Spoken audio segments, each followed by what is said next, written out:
गंज में शिवानी अपने माता पिता के साथ रहती थी। वो बचपन से ही बहुत बदमाश किस्म की थी। जैसे जैसे वो बड़ी हुई उसकी बदमाशियां अय्यासी में बदल गई। अब वो और भी बिगड़ गई। नए नए लड़कों को अपना बॉयफ्रेंड बनाना, उनके साथ घूमना, शराब पीना, क्लब जाना, ये उसका पेशा बन गया था। उसकी इस आदत से परेशान उसके माँ बाप भी हो गए थे। वो उसकी शादी करने की सोचते हैं, पर शिवानी की इन सब आदत की वजह से कोई भी लड़का उससे शादी करने को राजी नहीं होता है। शिवानी के माँ बाप शिवानी को लेकर बहुत ज्यादा चिंतित रहने लगे। बहुत ही कोशिशों के बाद शिवानी के लिए एक दिलीप नाम के लड़के का रिश्ता आया। दिलीप बहुत ही अच्छे खानदान से था, बहुत पैसे वाला भी था। पर इतना सब होने के बाद भी शिवानी इस शादी से खुश नहीं थी, क्योंकि दिलीप शिवानी से उम्र में काफी बड़ा था। दिलीप और शिवानी की उम्र में 20 साल का अंतर था। माँ, मुझे ये शादी नहीं करनी। वो मेरे से कितने ज्यादा बड़े हैं, पापा की उम्र के हैं वो। बेटी, तुझे तो पता है तेरे पापा तेरे शादी को लेकर कितना परेशान है। अच्छे अच्छे रिश्ते तेरे आदतों की वजह से आकर चले गए। अब तुझे ये शादी तो करनी ही होगी। शिवानी अपने माँ बाप की बात मानकर शादी कर लेती है, मगर शादी के बाद भी वो दिलीप को अपने पति के रूप में स्वीकार नहीं कर पाई और वो बहुत उदास रहने लगी। एक दिन दिलीप रोमांटिक मूड में अपनी पत्नी शिवानी के पास जाता है। तभी शिवानी पीछे हटते हुए बोलती है, ये क्या कर रहे हैं आप? पीछे हटिए। जब देखो तब मुझसे चिपकते रहते हैं। अरे तुम तो ऐसे शर्मा रही हो जैसे मैं नहीं कोई और आया है। अरे मैं तुम्हारा हस्बैंड हूँ। आपसे कितनी बार कहा है, मुझे ये सब पसंद नहीं है। आप मुझसे दूर रहिए प्लीज। अरे हमारी शादी को 3 महीने हो गए, तुम कब तक मुझे ऐसे अवॉइड करोगी? अरे मेरी भी फीलिंग है यार, तुम जब देखो मुझसे दूर रहती हो। कभी कभी तो मुझे ऐसा लगता है तुम यहाँ कैद में हो। शिवानी कोई जवाब नहीं देती और वहां से चली जाती है। तभी वहां दिलीप की माँ आती है और बोलती है, अरे बेटा दिलीप, क्या हुआ? तुम इतने गुस्से में क्यों हो? देखो ना माँ, जब भी मैं शिवानी के पास जाता हूँ तो वो मुझसे मुंह मोड़ के चली जाती है। अरे कभी कभी तो मुझे ऐसा लगता है कि वो इस घर में शादी करके नहीं आई है, बल्कि यहाँ गुलामी करने आई है। बेटा तू जरा समझ, उसे कुछ टाइम दे, उसका दिल जीतने की कोशिश कर और 2-4 दिन के लिए उसके मायके में जाकर उसे छोड़ा, उसका मन भी बहल जाएगा। शिवानी को दिलीप उसके मायके ले जाता है और दिलीप शिवानी के पिता से बोलता है, बाबूजी, अब आप ही शिवानी को समझाइए। मुझे तो ऐसा लगता है ये मेरे घर में खुश नहीं है। शिवानी मुझसे सही से बात तक नहीं करती। और शिवानी, मैं तुम्हारा पति हूँ, वो तुम्हारा ही घर है। तुम जब चाहो आ सकती हो, पर इस बार तुम वहां सोच समझ कर आना। दिलीप शिवानी को छोड़कर चला जाता है। शिवानी के पिता गुस्से में बोलते हैं, अरे पागल हो गई है क्या? ये क्या बेवकूफी लगा रखी है तूने? तुम दामाद जी के साथ सही से पेश क्यों नहीं आती हो? आप अपना खून गर्म ना कीजिए, मैं इससे बात करती हूँ। क्या बात करोगी? हाँ, एक बूढ़े से मेरी शादी करा दी और अब मुझे सुना रही हो? 20 साल पापा, 20 साल का फर्क है हम में। मुझे शर्म आती है उनके साथ। अच्छा, तुम्हें बहुत शर्म आती है? ये शादी मैंने तुम्हारे फायदे के लिए करवाई है और तुम्हारे चरित्र के कारण अच्छे घर के लड़के तुमसे शादी करने को तैयार नहीं होते थे। और ये एक अच्छा भला लड़का मिला जो तुम्हारे बारे में कुछ नहीं जानता था, समझी? अगर उसे तुम्हारी करतूत के बारे में कुछ भी पता चला तो वो भी तुम्हें छोड़कर चला जाएगा। अरे तुम्हें तो उस लड़के के पैर धोकर पीना चाहिए। अच्छा तो आप सुन लीजिए, मैं इसके साथ नहीं रहूंगी। महारानी को तो सपनों का राजकुमार चाहिए। हाँ हाँ, राजकुमार चाहिए था। कई राजकुमार मेरे इशारों पर आगे पीछे घुमा करते थे, पर आपने क्या किया? आपने मुझे उस बुड्ढे के हाथों बेच दिया। ये सुनते ही शिवानी के पिता गुस्से में शिवानी को एक तमाचा मारा।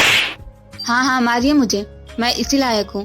काश मैं पहले ही भागकर अपने पसंद के लड़के से शादी कर लेती, तो आप मुझे उस बुड्ढे के गले तो नहीं बांधते। देख रही हो तुम, ये मुझसे कैसे बदतमीजी कर रही है? अब कान खोलकर सुन लो, तुम्हारी बगावत यहाँ नहीं चलेगी। तुम अब इस घर में ज्यादा देर नहीं रहोगी। अपने ससुराल जाकर ही नाटक करना, समझी? मेरी नाक कटा कर रख दी इस लड़की ने। अरे मेरा खून इतना भी घटिया नहीं हो सकता। शिवानी गुस्से में वहां से अपने रूम में चली जाती है। कुछ दिन बाद शिवानी फिर अपने ससुराल अपनी माँ की जिद के कारण वापस जाती है, पर वहां भी फिर शिवानी दिलीप को अपने पास नहीं आने देती। वो दिलीप से बहुत नफरत करती थी। एक दिन दिलीप के घर में उनका पड़ोसी विशाल आता है, जो दिखने में बहुत खूबसूरत और नौजवान होता है। अरे आओ विशाल भाई, आज तुम घर का रास्ता कैसे भूल गए? बस इधर से गुजर रहा था तो सोचा कि भाभी के हाथों की चाय पीता चलूं और तुमसे मिलता चलूं। शिवानी विशाल को देखते ही अपने सपनों की दुनिया में खो जाती है और वो विशाल को एकटक देखती रहती है और मन में सोचती है, ओहो, कितना हैंडसम पड़ोसी है हमारा। मैं इससे पहले क्यों नहीं मिली? एक मेरा पति मिला है मुझे, बुड्ढा। अरे शिवानी, अरे ओ शिवानी। हाँ बोलिए। विशाल के लिए कुछ ठंडा गरम ले आओ। शिवानी किचन में चली जाती है और वहां भी वो विशाल के ख्याल में खोई होती है। मेरी तो किस्मत ही खराब है, ये बुड्ढा मेरा पीछा कभी नहीं छोड़ेगा। मैं विशाल से कैसे मिलूं? पहले तो मुझे विशाल को पटाना है। इस बुड्ढे को कैसे अपने से दूर करना है बाद में सोचूंगी। विशाल को भी शिवानी को देखकर कुछ कुछ होने लगता है। अब वो रोज दिलीप के घर आने लगता है। शिवानी उसे अपने पास लाने की पूरी कोशिश करती है। धीरे धीरे दोनों में नजदीकियां बढ़ने लगती है। अरे शिवानी, हम दोनों यहाँ पर हैं, अगर दिलीप ने हमें देख लिया तो अनर्थ हो जाएगा। अरे तुम इतना क्यों डरते हो? मैं उस बुड्ढे के सोने से पहले ही नींद की गोली पानी में मिलाकर दे देती हूँ। डोंट वरी, बस तुम्हारा सारा ध्यान मुझ पर होना चाहिए। यार, अब मैं उस बुड्ढे के साथ रहकर थक चुकी हूँ। प्लीज मुझे इस नरक से बाहर निकालो। जाने मन, ये बुड्ढा तो हमारे लिए सोने का अंडे देने वाली मुर्गी है। अभी तो मैं अपना बिजनेस बनाने के लिए पैसों का इंतजाम कर रहा हूँ। कितने पैसे लगेंगे? यही कोई 5 लाख। सिर्फ 5 लाख? मिल जाएंगे। एक पैसा ही तो है जो इस बुड्ढे के पास भरे पड़े हैं। जब चाहे ले जाना, बस तुम मेरा ख्याल रखना और मैं तुम्हारा। हाँ, अभी कहाँ है तुम्हारा पति वैसे? होगा बुड्ढा दवा खाकर पड़ा हुआ। तुम अब मेरे पास आओ। तो इसी तरह रोज शिवानी किसी न किसी बहाने से विशाल से अकेले मिलने जाती थी। अब विशाल रोज शिवानी से पैसे लेकर अय्याशी की जिंदगी जीने लगा था। इसी तरह कुछ दिन बीत जाते हैं। एक दिन दिलीप अचानक आधी रात को उठ जाता है। वो पानी पीने के लिए अपने रूम से बाहर आता है तो उसे दूसरे कमरे में शिवानी और किसी आदमी के हंसने की आवाज आती है। दिलीप जब अंदर कमरे में जाता है तो वो विशाल और शिवानी को एक साथ देख लेता है। दिलीप को देखते ही विशाल वहां से भाग जाता है। दिलीप शिवानी से बोलता है, अरे क्या कमी रह गई थी मेरे प्यार में? मेरी मेहनत से कमाए हुए पैसे तुम उसको देती रही और मेरे पीठ पीछे तुम दोनों कब से बुल खिला रहे हो? अब बोलो भी। क्या बोलूं? हाँ, मुझे तुम जैसे बुड्ढे के साथ रहने की कोई ख्वाहिश नहीं है। मेरी जिंदगी में पैसा ही सब कुछ नहीं होता।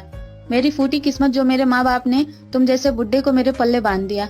मेरे भी अरमान है।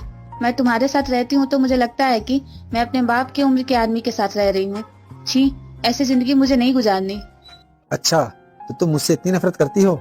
ठीक है, मैं तुमसे बहुत प्यार करता हूँ और मैं चाहता हूँ कि हम दोनों साथ खुश रहें, पर लगता है कि तुम मेरे साथ रहना ही नहीं है। हाँ, तो मेरी ही किस्मत खराब है। इतना सब होने के बाद भी तुम मुझे छोड़ क्यों नहीं रहे हो? अरे जाना है तो जा, पर याद रख मेरे घर से 1 रुपए भी लेके नहीं जाएगी। फिर देखता हूँ मैं कैसे रखता है वो तुझे। हम दोनों प्यार करते हैं, हमें पैसे की जरूरत नहीं है। मैं जा रही हूँ। शिवानी दिलीप का घर छोड़कर विशाल के घर चली जाती है, जहाँ विशाल शिवानी को देखकर भौचक्का रह जाता है और आश्चर्य से पूछता है, शिवानी तुम यहाँ बैग लेके क्यों आई हो? अरे जाने मन, एक ऐसा सवाल है।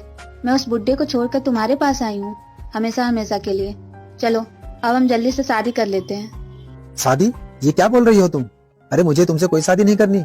मेरी शादी गांव में पहले ही हो चुकी है और मेरे 2 बेटे भी हैं। ये सुनते ही शिवानी के पैर तले जमीन खिसक जाती है और वो गुस्से में बोलती है, तुमने मुझसे शादी करने का वादा किया था और हम दोनों प्यार करते हैं, तो इसका मतलब तुमने मुझे धोखा दिया। इतनी भोली भाली हो तुम? अरे मैंने तुम्हें कोई धोखा नहीं दिया, बल्कि तुम अपने पति को धोखा दे रही थी। मैं तो तुम्हारे साथ वो सब सिर्फ पैसों के लिए कर रहा था। अरे प्यार व्यार हमारे बीच में कुछ नहीं था। मैं तो तुम्हारे साथ टाइम पास कर रहा था। शिवानी विशाल की बातें सुनकर फूट फूट कर रोने लगती है। तभी वहां दिलीप आ जाता है और उससे बोलता है, जानती हो मैं कब से जानता था कि तुम्हारा अफेयर है, पर मैंने कभी भी छोटी मोटी गलतियों पर तुम्हें नहीं टोका, क्योंकि मुझे तुम पर विश्वास था कि तुम मेरे प्यार को समझोगी। पर तुम्हारे दिमाग में मेरी उम्र के अलावा और कुछ था ही नहीं। मुझे लगता था कि मेरी बीवी शिवानी वापस एक दिन मेरे पास आ जाएगी। इतना बोलकर दिलीप भी रोने लगता है। शिवानी दिलीप से माफी मांगती है और दिलीप उसे माफ कर देता है। फिर दोनों खुशी खुशी अपनी आगे की जिंदगी जीने लगते हैं।